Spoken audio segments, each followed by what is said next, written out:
height 100 millimeters and hit OK. Now here's a block.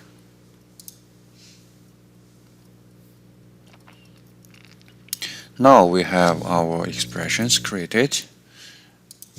There's a user-defined expression, and show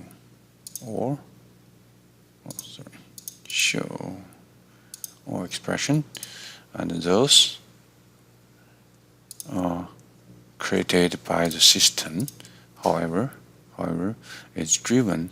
We use a formula to use this user-defined expression to drive those dimensions, block dimensions.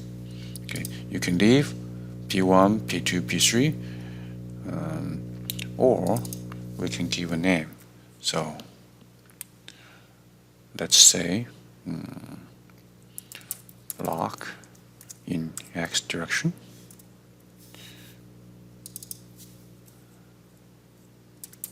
block length in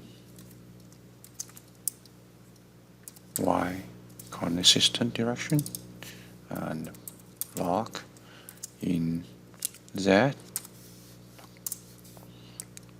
Let me put another C here.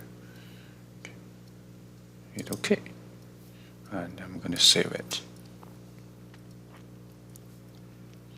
Alright, so next step, we're going to use the partFamily. Okay, so let's say if we have,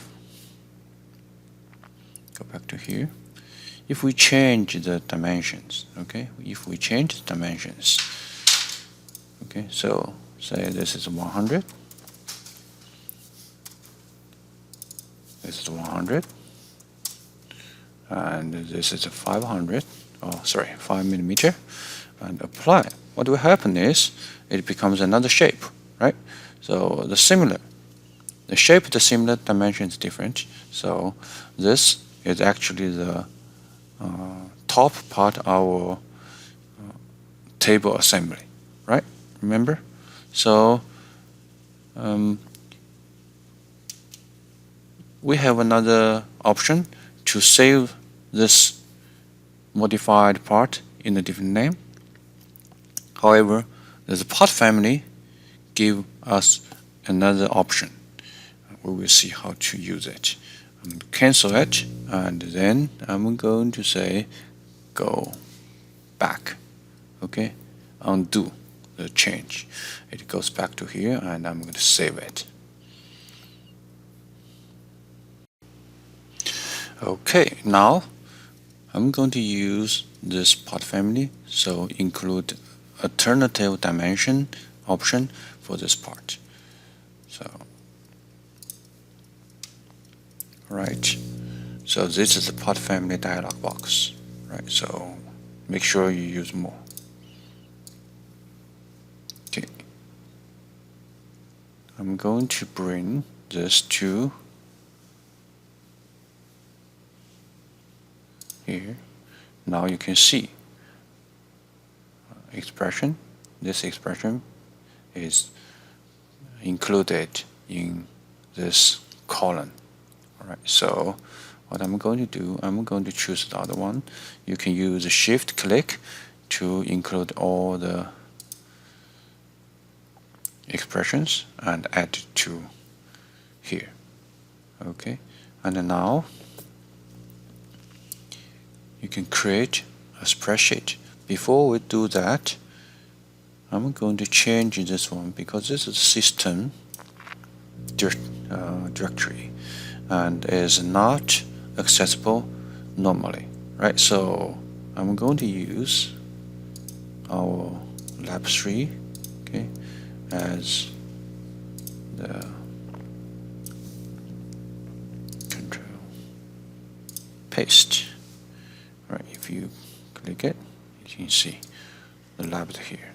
The directory is here. Okay, now I'm going to say, because we don't have any part family yet. So we're going to create spreadsheet.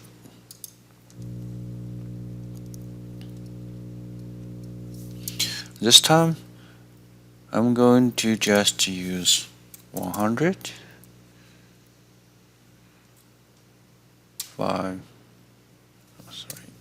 100 and 5. Right, you can see. Okay, previously this block width, block depth, and block height is given given those values. Okay, so I'm going to say this is a foot, and part name is also foot, and this is top, and this is top. Okay, so because you opened worksheet in the part family, right, and you should be able to find add in here. Okay, so I want you to save the part family. Once you done input, okay, once you done input, click add in and the part family drop down menu, save part family, and it take a couple of seconds to generate the spreadsheet and be modified in here. Alright, so you can see here that means the part family being created, including 5 variables. Okay, all right. So, and I want you to hit OK. Part family has been changed. Please save the template part to avoid auto synchronous or some family members. Right. So, hit OK now. It's still modified, right? So I want you to save the file now. Okay, we already created the part family.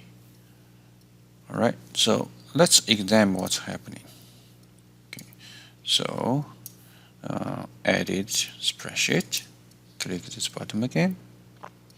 You can see we have the spreadsheet open, and hit add in.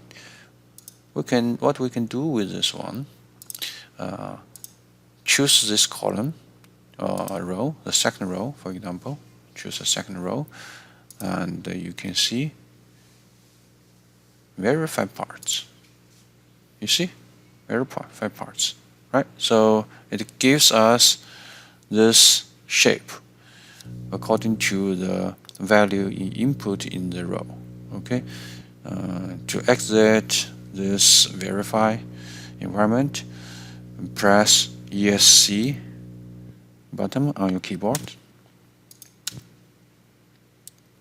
Okay, it comes back. All right, so you can see. All right, that's how it works. Okay, I'm going to save the file again, and then we have this part and also have the top part. So what we can do is we use this part family to generate table assembly. Okay, so let me save this at this moment.